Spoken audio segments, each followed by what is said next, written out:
نحمدہ ونصلی علی رسولہ الکریم اما بعد فاعوذ باللہ من الشیطان الرجیم بسم اللہ الرحمن الرحیم اللہم صلی علی محمد وعلی آل محمد کما صلیت علی ابراہیم وعلی آل ابراہیم انک حمید مجید اللہم بارک علی محمد وعلی آل محمد کما بارکت علی ابراہیم وعلی آل ابراہیم انک حمید مجید۔ سورہ غاشیہ مکی ہے، اس میں 26 آیتیں، ایک رکوع ہے۔ سورہ غاشیہ کا اردو ترجمہ پڑھیں گے۔ شروع اللہ کا نام لے کر جو بڑا مہربان نہایت رحم والا ہے۔ بھلا تم کو ڈھانپ لینے والی یعنی قیامت کا حال معلوم ہوا ہے؟ اس روز بہت سے منہ والے ذلیل ہوں گے، سخت محنت کرنے والے تھکے ماندے دہکتی آگ میں داخل ہوں گے۔ ایک کھولتے ہوئے چشمے کا ان کو پانی پلایا جائے گا اور خاردار جھاڑ کے سوا ان کے لیے کوئی کھانا نہیں ہوگا جو نہ فربہی لائے نہ بھوک میں کچھ کام آئے۔ اور بہت سے منہ والے اس روز شادماں ہوں گے، اپنے اعمال کی جزا سے خوش دل، بہشت بری میں۔ وہاں کسی طرح کی بکواس نہیں سنیں گے، اس میں چشمے بہہ رہے ہوں گے۔ وہاں تخت ہوں گے اونچے بچھے ہوئے اور آب خورے کرینے سے رکھے ہوئے، اور گاؤ تکیے کتار کی کتار میں لگے ہوئے اور نفیس مسندیں بچھی ہوئی۔ یہ لوگ اونٹوں کی طرف نہیں دیکھتے کہ کیسے عجیب پیدا کیے گئے ہیں، اور آسمان کی طرف کہ کیسا بلند کیا گیا ہے، اور پہاڑوں کی طرف کہ کس طرح کھڑے کیے گئے ہیں، اور زمین کی طرف کہ کس طرح بچھائی گئی۔ تو تم نصیحت کرتے رہو کہ تم نصیحت کرنے والے ہی ہو، تم ان پر دروغہ نہیں ہو۔ ہاں، جس نے منہ پھیرا اور نہ مانا تو اللہ اس کو بڑا عذاب دے گا۔ بے شک ان کو ہمارے پاس لوٹ کر آنا ہے، پھر ہم ہی ان کو ان سے حساب لینا ہے۔ سورۃ الغاشیہ کا مفہوم یہ ہے۔ سورۃ الغاشیہ مکی سورت ہے۔ آیت نمبر 1 تا 26 میں تفصیلات بیان کی گئی ہیں۔ اس کا ایک رکوع ہے، 26 آیات ہیں، 92 کلمات ہیں، 381 حروف ہیں۔ نبی پاک صلی اللہ علیہ وسلم جمعہ کی نماز میں سورۃ الاعلیٰ کے ساتھ سورۃ الغاشیہ بھی پڑھتے تھے۔ یہ سورہ مکہ کے ابتدائی دور میں نازل ہوئی تھی، جب نبی پاک صلی اللہ علیہ وسلم کو دعوت عام کا حکم مل چکا تھا۔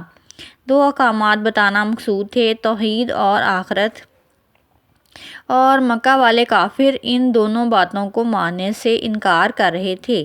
انہی حالات میں کافروں کو خبردار کرنے اور تنبیہ کرنے کے لیے اور نبی پاک صلی اللہ علیہ وسلم کی تسلی کے لیے یہ سورت نازل کی گئی۔ اگر خلاصہ کیا جائے تو اس سورہ کو ہم 4 حصوں میں تقسیم کر سکتے ہیں۔ پہلا حصہ آیت نمبر 1 تا 16 میں غفلت میں ڈوبے ہوئے لوگوں کو چونکانے کے لیے سوالیہ انداز میں قیامت کا ذکر کیا گیا ہے، اور پھر اس دن کی تفصیل بتائی گئی ہے۔ دوسرا حصہ آیت نمبر 17 تا 20 میں ہے۔ اس میں مکہ والوں کو اپنے ارد گرد کے ماحول پر غور کرنے کی دعوت دی گئی ہے۔ تیسرا حصہ آیت نمبر 21 تا 22 میں ہے۔ اس میں نبی پاک صلی اللہ علیہ وسلم کی ذمہ داری کی وضاحت کی گئی ہے اور کافروں کے انکار پر نبی پاک صلی اللہ علیہ وسلم کو تسلی دی گئی ہے۔ چوتھا حصہ آیت نمبر 23 تا 26 ہے۔ اس میں کافروں پر یہ حقیقت واضح کی گئی ہے کہ تمام انسانوں کو اللہ ہی کی طرف لوٹنا ہے، اور اللہ انہیں ان کے اعمال کے مطابق جزا یا سزا دینے پر قادر ہے۔ غاشیہ کا مطلب ہے چھا جانے والی، یعنی خاص قیامت۔ قیامت کے مختلف نام اللہ تعالیٰ نے قرآن پاک میں ذکر فرمائے ہیں، اور سورتوں میں قیامت کے حوالے سے ان کے نام منسوب ہیں۔ جیسے مشہور نام ہے القیامہ، اس نام سے سورۃ القیامہ قرآن پاک میں مل جاتی ہے۔ جو کہ 29ویں پارے میں موجود ہے۔ اس کے علاوہ الساعہ ہے، اور اس کے علاوہ جس کو خاص گھڑی کہا جاتا ہے یعنی قیامت کی گھڑی۔ اس کے علاوہ الواقعہ نام سے ایک صورت ہے جو قرآن پاک میں سورۃ الواقعہ ایک نام صورت موجود ہے جو کہ قیامت کا ایک نام ہے۔ پھر اس کے بعد نام ذکر کیا گیا ہے الحق کا، یعنی حق ہونے والی، ثابت ہونے والی، یعنی جو ہو کر رہے گی۔ اس کے علاوہ القاریہ، یہ بھی ایک سورت کا نام ہے جو 30ویں پارے میں موجود ہے۔ اس میں القاریہ سے مراد ہے کھڑکھڑانے والی یا ہلا دینے والی۔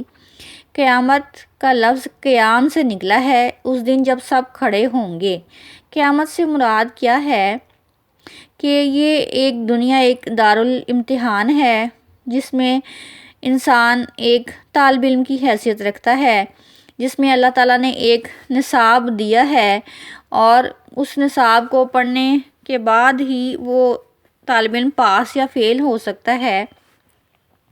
چنانچہ ہم سب دنیا میں ایک طالب علم کی حیثیت سے موجود ہیں، اور اگر ہم جو نصاب اللہ تعالیٰ نے دیا ہے اس کو نہیں پڑھیں گے، اس کے علاوہ دیگر مضامین پڑھتے رہیں، ان پر ٹیوشن لیں، ان پر پیسہ خرچ کریں، تب بھی امتحان میں اس سے متعلق کوئی سوال نہیں آئے گا۔ اس لیے ہم اس ٹیسٹ میں پاس یا فیل ہو سکتے ہیں۔ چنانچہ اللہ تعالیٰ نے پاس یا فیل ہونے والے طالب علموں کا ذکر سورۃ الغاشیہ میں کیا ہے۔ سب سے پہلے فرمایا حل اتاک حدیث الغاشیہ، کہ بھلا تم کو ڈھانپ لینے والی یعنی قیامت کا حال معلوم ہوا ہے؟ پھر خود ہی جو اللہ تعالیٰ نے جواب دیا، وجوہ یومئذ خاشعۃ عاملۃ ناصبہ، اس روز بہت سے منہ والے ذلیل ہوں گے، سخت محنت کرنے والے، تھکے ماندے۔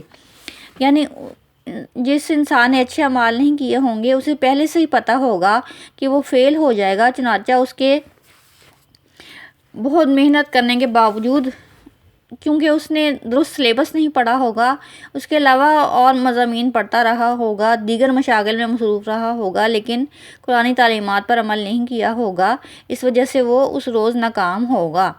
چنانچہ اس کا ذکر ان آیات میں کیا گیا ہے کہ جو انسان ناکام ہو چکے ہوں گے۔ اور اس کے علاوہ نبی پاک صلی اللہ علیہ وآلہ وسلم جمعہ کی نماز میں دوسری رکعت میں سورۃ الغاشیہ اکثر پڑھا کرتے تھے، جبکہ پہلی رکعت میں سورۃ الاعلیٰ پڑھا کرتے تھے، اور دوسری رکعت میں سورۃ الغاشیہ اکثر پڑھا کرتے تھے، جو کہ جمعہ کی نماز ایک اجتماع کی حیثیت رکھتی تھی۔ اس لیے لوگوں تک یہ پیغام جاتا تھا کہ یہ صورتیں دونوں ہی بہت اہم ہیں۔ چنانچہ پہلی آیات میں فیل ہونے والے طالب علموں کا ذکر کیا گیا ہے، اور جن کے چہرے جھکے ہوئے ہوں گے اور منہ لٹکے ہوئے ہوں گے۔